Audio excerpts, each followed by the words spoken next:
Diba? Ma'am, ano yan, ma'am? Sobra, lait. Grabe. Grabe.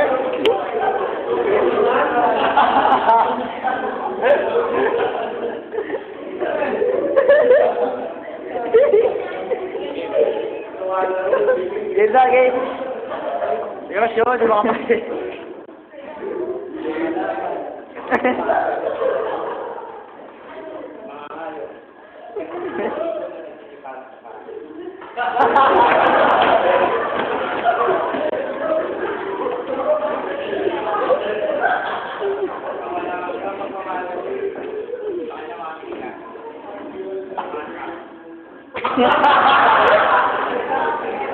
Pakikawakit mo ulit.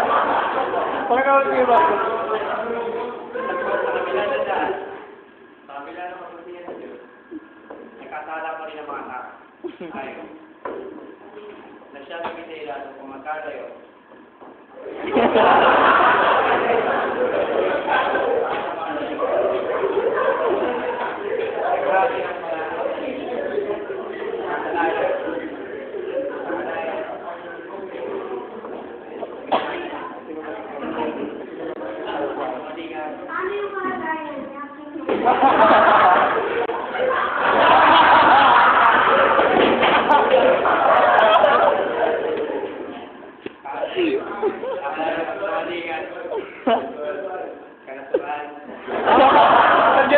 Ang baba!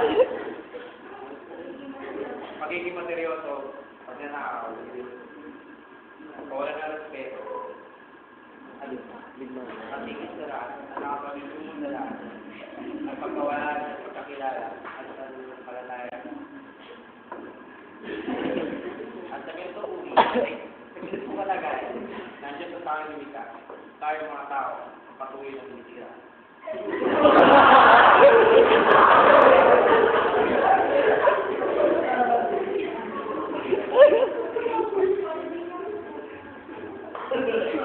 Mga araw yan ikapagpagtak sa komunidad ng tao.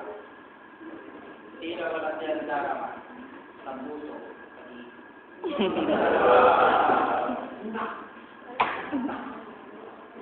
Walang pagpapahalaga at patuloy pagtira.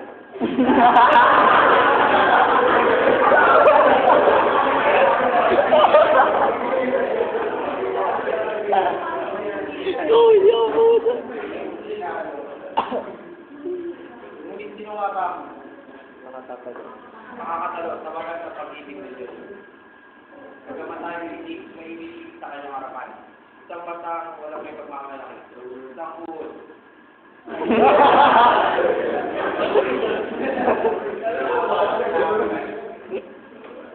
At sumilang ang pinakamusting balita. Sumilang ang pinakamusting balita.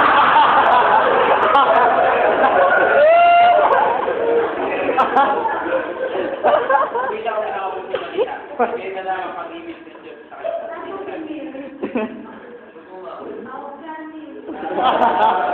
Oo. Binigay niya ang kanyang buktong na anak na Teso Cristo. Upang sino man ang maniwala, manampalataya sa kanyang buktong na anak, ay hindi mapapariwara. At hindi mapupunta sa nag-aaral. Pagpunta ay magkakaroon ng buhay na walang hanggan. At dahil dito ay patuloy siyang nananawagan.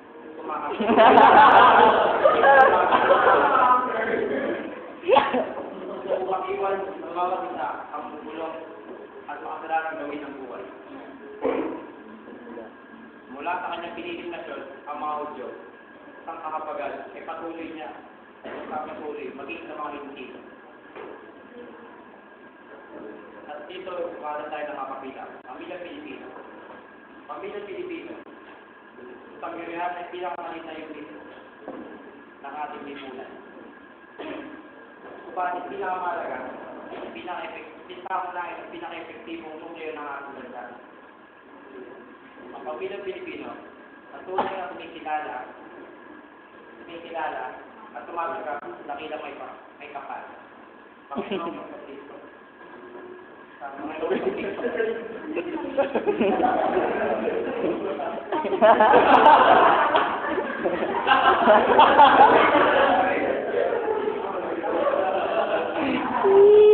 Bilang tagapagsundan at gawin ang kanilang buhay.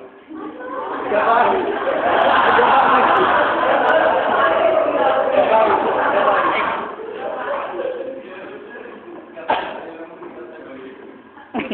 Gabay na kanilang buhay. Ang pamilyang Pilipino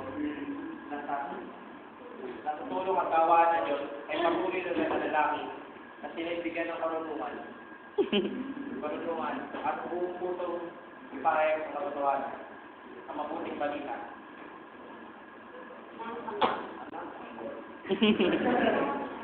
Mga minamahal sa tagapakinig.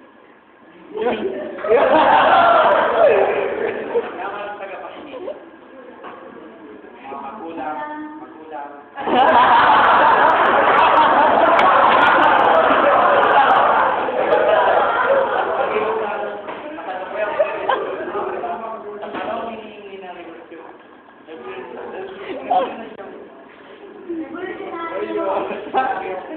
Sensya at teknolohiya ay sa likod nito ay hinihintanay, hinisigaw ng pamilya sa isang masang Pilipino. Kahirapan, korupsyon, kawalan ng hustisya, mga kapatang nalulunod sa droga.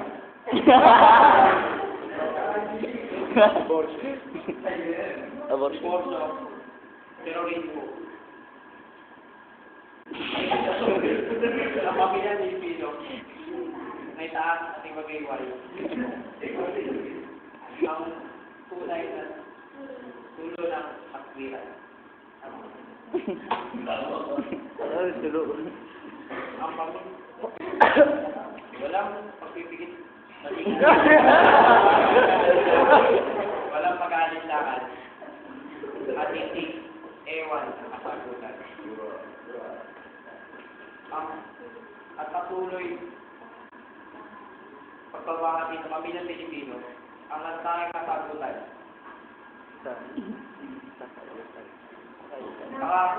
Pakayutan, kaunawaan, pagkakakita, pag-ibigan.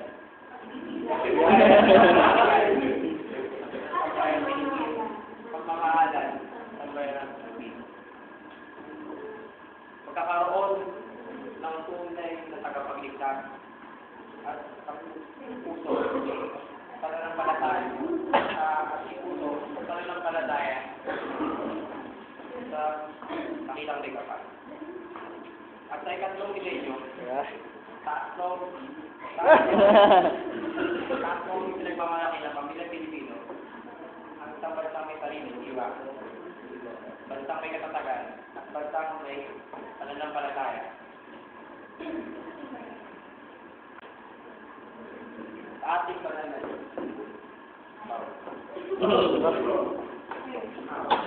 Wow.